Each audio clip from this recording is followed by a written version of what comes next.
New York City Mayor Eric Adams made history by hosting an Eid celebration at Gracie Mansion, the first ever Eid party at the official residence. The celebration was attended by a diverse group of Muslim leaders including Asata Munir Kamara, Sara Sayed and Atiya Shehnaz, who were honored to be a part of this historic event. Waking up in the morning to takbiratul Eid. I put on my finest shoes and my finest Eid outfit. Calling up my loved ones, wishing them Eid Saeed. Jump in the car and head to the masjid to pray Salatul Eid. The day we've all been waiting for. A wave of joy has been sent from above. Celebrations around the world. Allahu Akbar, Allahu Akbar. Eid Mubarak, Eidun Mubarak, yeah. Eid Mubarak, Eidun Mubarak, yeah. Eid Mubarak, Eidun Mubarak, yeah. Eid Mubarak, Eidun Mubarak, yeah. Meeting up with all of my family, having a bite to eat, and now it's time to celebrate. The event featured traditional Eid food and music, and the attendees enjoyed the festivities while sharing stories of their own cultural backgrounds. First, let me be one of the first people to say Eid Mubarak to you all. And to say that as an administration, we're really proud to be a reflection of the Muslim community in New York and to have a mayor that cares about our community. Our community is diverse, and Ramadan is a great reminder of the need for us to learn to forgive and to be forgiven.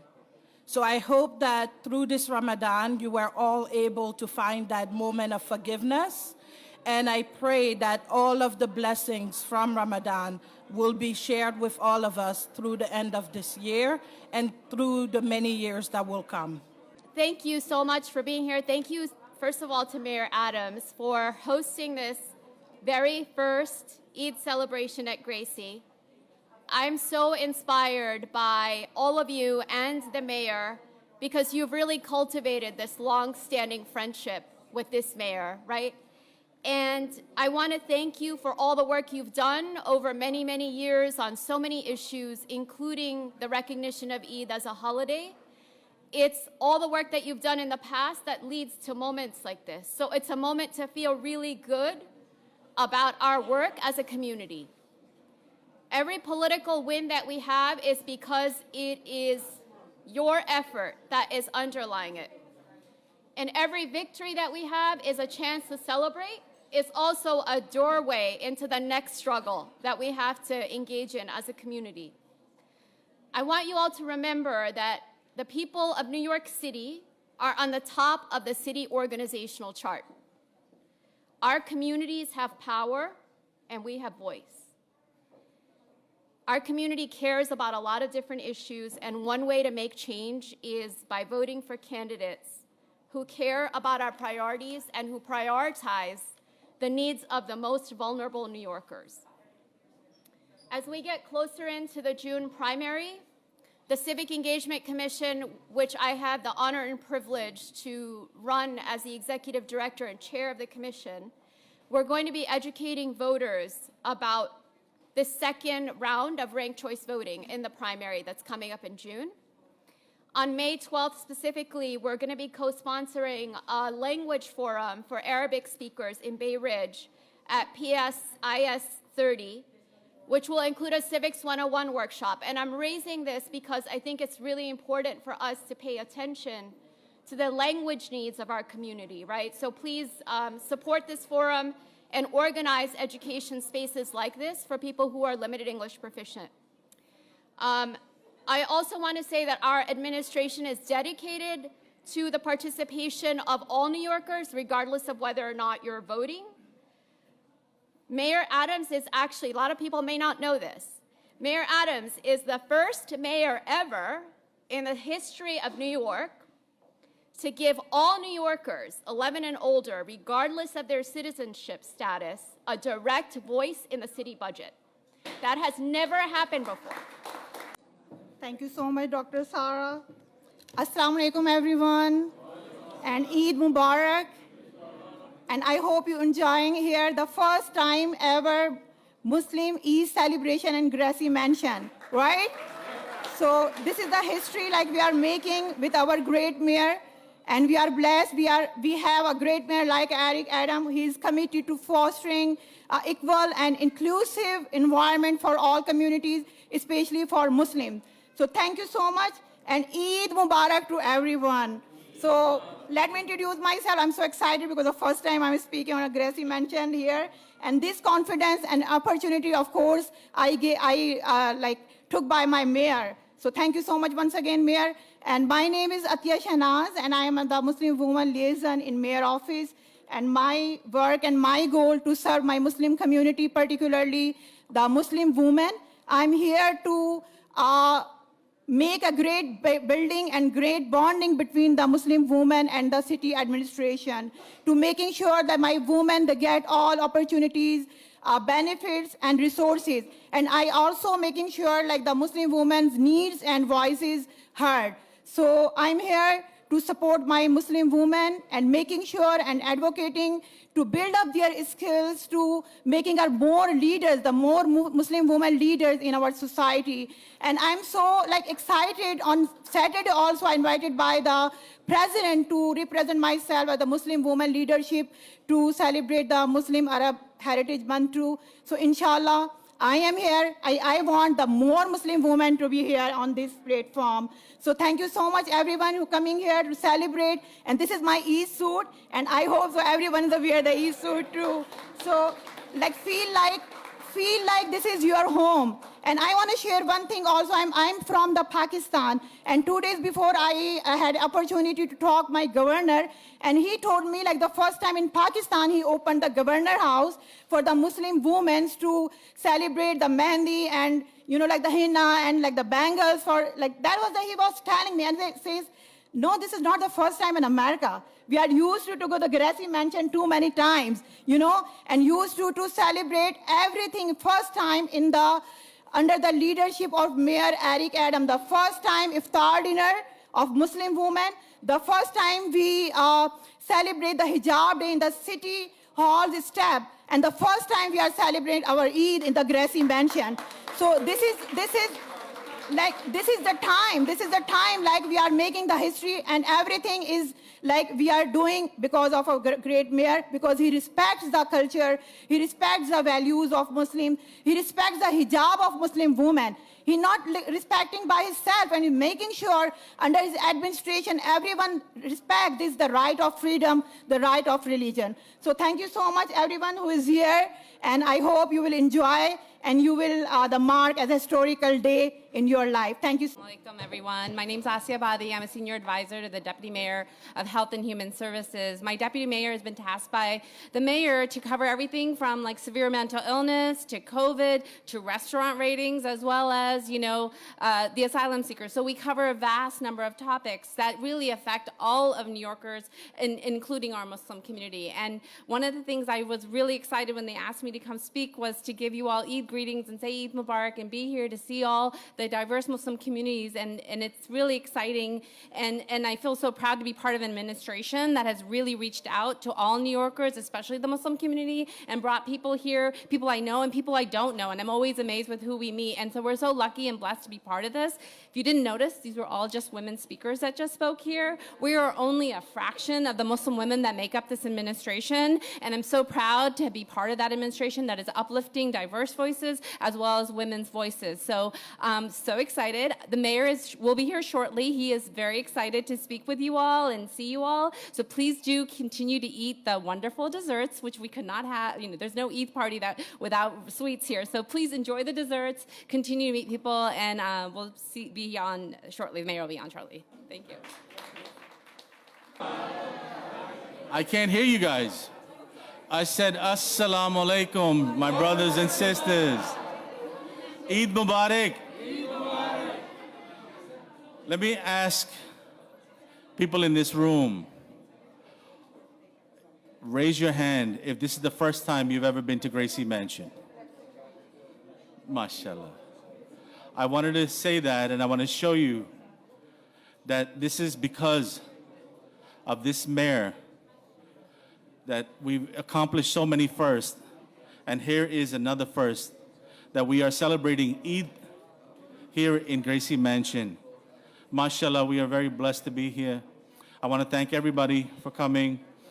I want to say a few words about some of the accomplishments that we have gained throughout the first 2 years that we are here at City Hall. Can I get everybody's attention, please?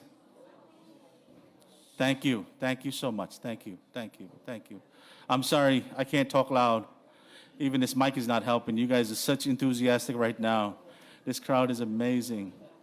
And I just want to say about our beloved mayor, our beautiful mayor, that we accomplished so many firsts, and this being one of them, being here in Gracie Mansion, such an honor to be here and breaking bread with all the people that are here today celebrating Eid for the first time in Gracie Mansion. So thank you for coming here, joining us. Assalamu alaikum. Eid Mubarak. So I just want to give Hassan a hand clap. Inshallah, we're going to have you for many, many years.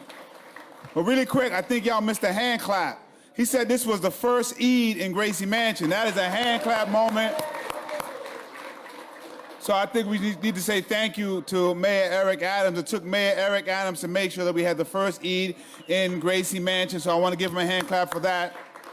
There's a lot of things going on right now in this country. It's just so great to see how far many communities have come, to see the Muslim community flexing its political muscle, and hopefully y'all continue to do that, flexing the civic muscle, because our city would not be our city without the diversity that includes the diversity of our Muslim community, and we still have a long way to go. Unfortunately, I don't know if you heard, number 45 said he'd bring the Muslim ban back if he was reelected. That's kind of crazy. But we know, I can't talk politics, but that ain't gonna happen. So it's just very exciting to see what's happening in the city of New York. Because of what's happening in the rest of the world, we have to continue to be a beacon. And I know what we're going to do today, and as we move forward, the spirit of charity, the spirit of community service that happened during Ramadan, we're going to continue to move that forward. So I'm just honored to be here. I want to shout out Shah and Balo for sponsoring this and the amazing work that they continue to do. And let's continue to show them. People don't know, from what I learned, the word Muslim means to submit. And the word Islam means to submit. The word Muslim means one who submits. That's something that reverberates everyone of faith, and I'm a person of faith myself. Peace and blessing, love and light to you all. Thank you so much. Assalamu alaikum. It's indeed a pleasure for me to be here as we celebrate our very first Eid here at Gracie Mansion.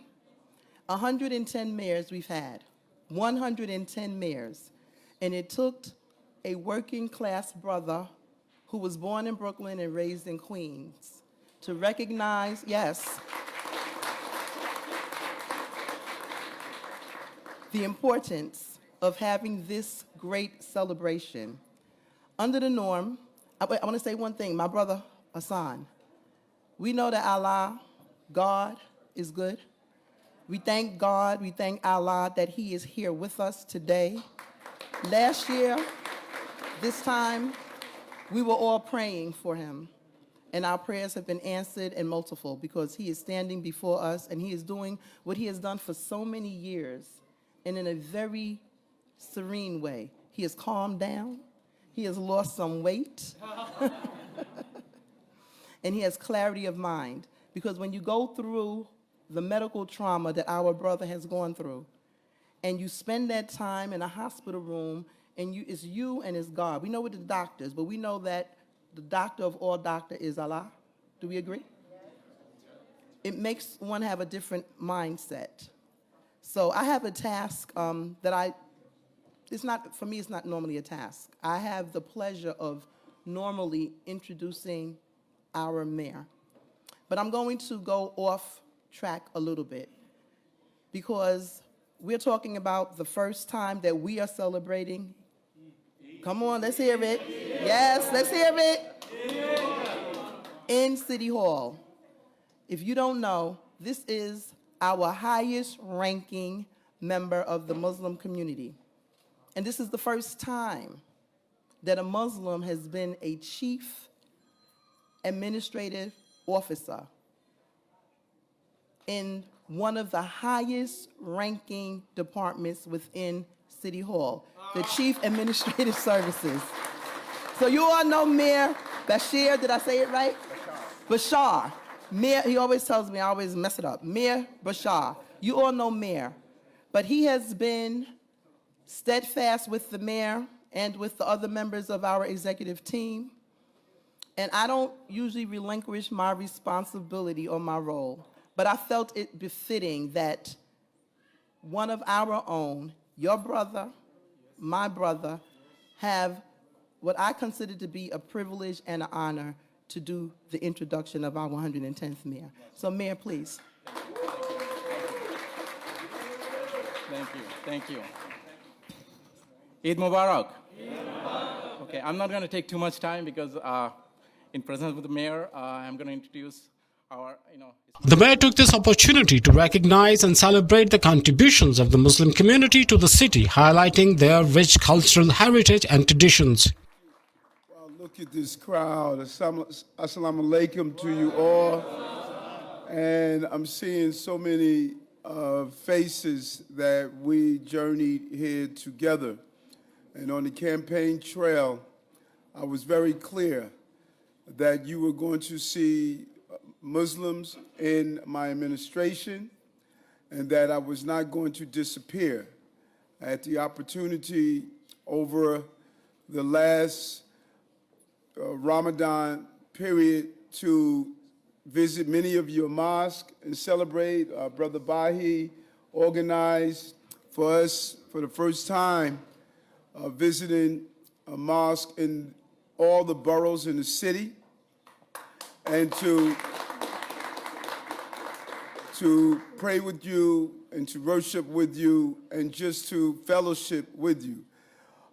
When you look at this administration, you have to see the role that my Muslim brothers and sisters played. In general, all the various groups in this city was extremely significant during this race.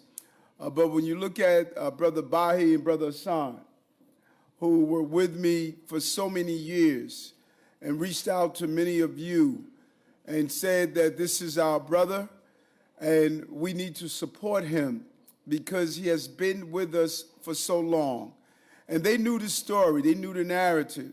They knew that back in 2001, when the entire community was demonized because of someone abusing Islam for their own purpose in the 9/11 attacks, when others turned their backs on the Muslim community, I turned towards the community and rallied with them and stood with them.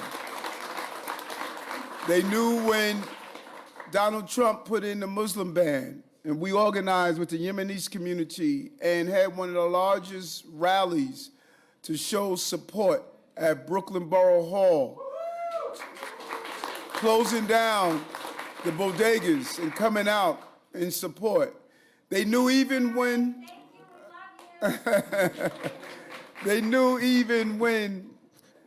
Greg Ball, go look him up, a senator in the state Senate, attempted to desecrate the Quran on the floor of the Senate, and I told him if he did, I would knock him out right on the floor to say it won't happen. They knew when the sisters who wore hijabs were being attacked. We rallied with the men of the community and took a bus on to Staten Island because the sister was harassed on that bus. We stood together. They knew when someone put out a flyer of Kill a Muslim Day, that we walked the streets together to show our support and solidarity. They know that I am not a new friend. I'm an old and consistent friend. An old and consistent friend. And you have been a consistent friend to me. And I think Jemani said it best. It is time for you to embrace your political power and strength. It's time for you to embrace it. You have lived in the shadows of the American experience. You have allowed others to speak on your behalf. It is time for you now to look at the powers of 1 million Muslims. Every mosque should be ensuring, if you are a member of the mosque, that you should be a member of voting and be registered to vote. And you cannot do it loosely. Every bodega should have voter registration forms. Every mosque and imam should be talking about the power and leading up to the connectivity of the vote. Why is that important? We were in the Bronx worshiping, and the imam stopped me after the service and stated for years they wanted to get the right for a sewer system so that they can worship in their mosque. And every time they tried, they were unable to do so because they were falling on deaf ears. When I went back to the office, within minutes, not days, not weeks, not in years, within minutes, he had the authorization to do what he needed to build out his sewer system. And the reason that happened is because he had a mayor that he called me on my cell phone, and we spoke directly to resolve the issue. That is what happens when you put your person in office, and your vote is too powerful for you to continue not to energize and mobilize that vote to deal with the issues that impact you. It was you that said to me, you wanted halal food in school. You got halal food in school. It was you that told me that you wanted a place for your children to be able to have prayer. And when we read in the New York Times the other day that the young sisters could not pray, I immediately reached out to the chancellor and said, that's unacceptable. You will have a place to pray in your school. When those same young sisters stated that they cannot swim separately because they're uncomfortable to swim with the male students, they were told it was not possible. I reached out to the chancellor and said they would be accommodated and allowed to swim separately.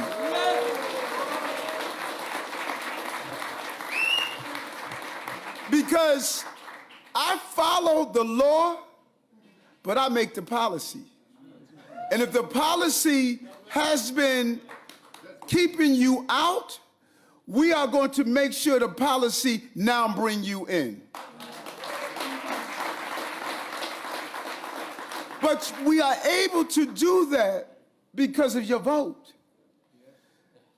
If you are not using your vote, then you're going to always have people tell you what can't be done instead of people saying to the city, let's get it done.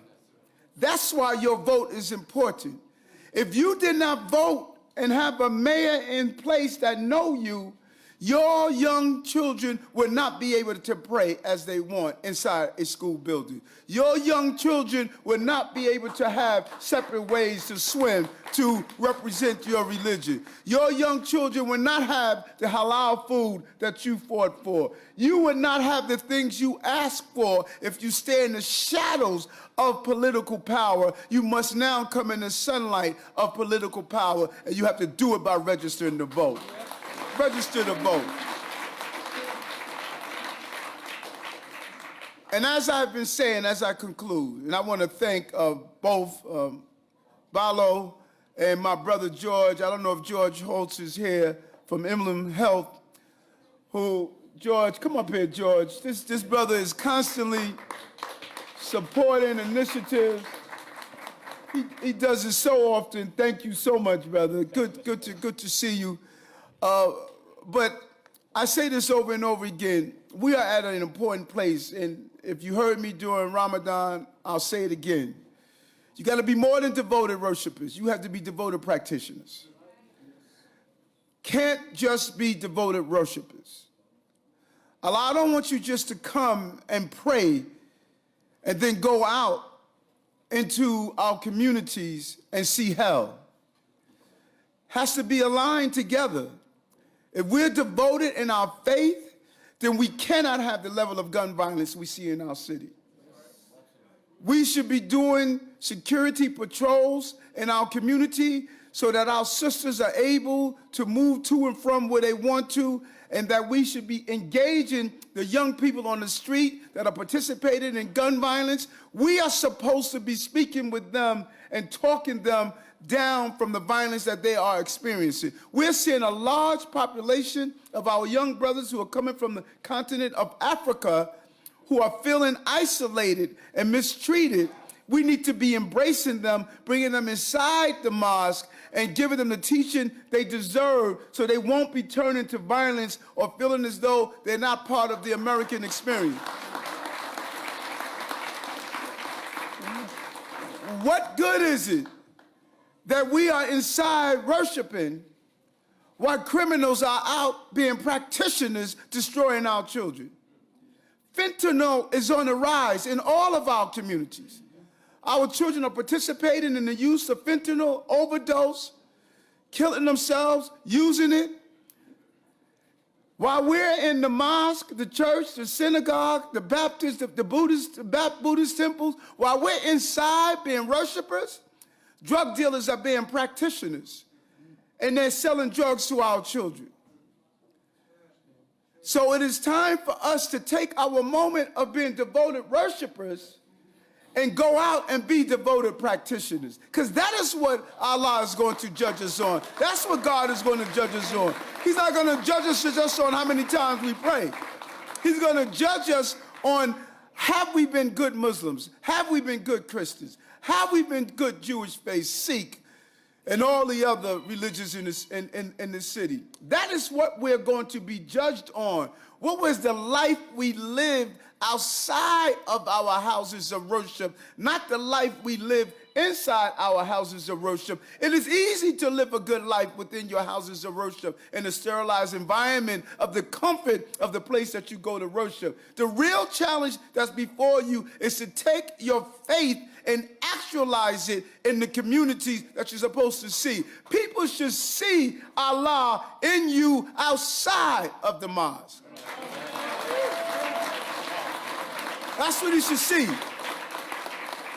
If you live in Brownsville and there's a mosque there, that should be the safest community in the city. If you live in the Bronx and there's a mosque there, that should be the safest place that it should be. People should walk in our communities and they should say, I see God. That's what they should say. So here's my question that I'm asking you. Right now, do people see God? Yes. Do they see it in our streets? Do they see it in our schools? Do they see it in our stores? Do they see it in our shops? Is this a city where people believe the faithful live? That's the question. People should know when you arrive in New York, you see the faithful. They should know that this is a place of faith. That's what my belief is. And it doesn't take much. Every Wednesday at 9 p.m., no matter what I'm doing, I'm on 34th Street between 7th and 8th Avenue, handing out food to people with Alibaba and others. And you know what I see on the line? I see Muslims. I see Christians. I see people who are Sikh. I see all the faith on that line. We can't just pray about it. We got to be about it.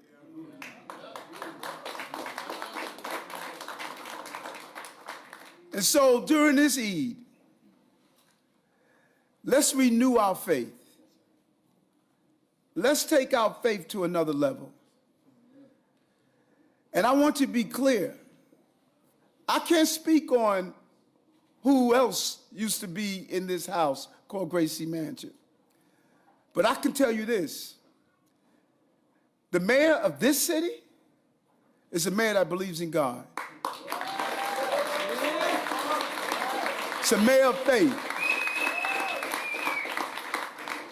Because you can't go from being dyslexic, arrested, rejected, and now I'm elected to be the mayor of the most powerful city in the country without your faith.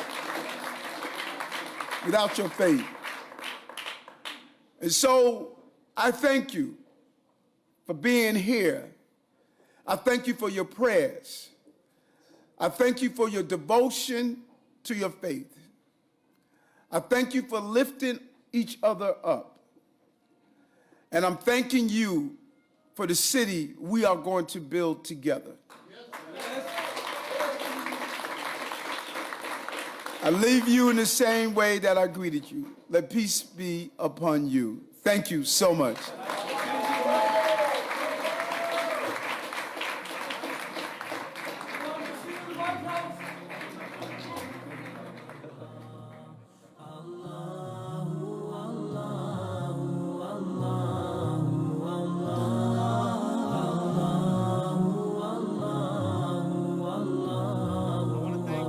The elected. This Eid celebration at Gracie Mansion was a true representation of the diverse and inclusive spirit of New York City. As the festivities come to a close, the city's Muslim community can take pride in the fact that their culture and traditions are being celebrated and recognized at the highest level of city government.